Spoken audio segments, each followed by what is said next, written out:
Alright, guys, so I have been trying to figure out how to solve the puzzle with my work situations. And I have changed a lot after homeschooling. So I'm like, if you've homeschooled, if you've used the world to homeschool, then use the world to make money.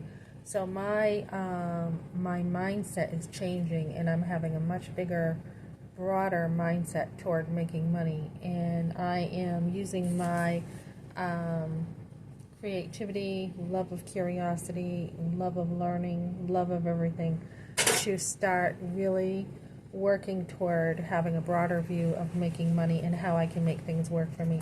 Again, Dolly Parton came from a 2-bedroom home, dirt poor, dirt poor.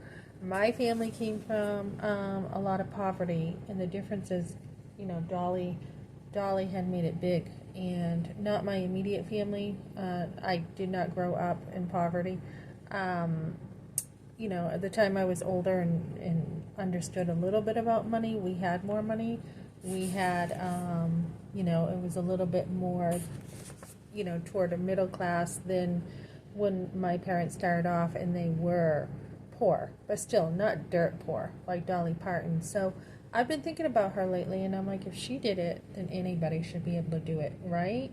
I mean, she's got the natural voice, but anybody should be able to do it. So I am working on how to homeschool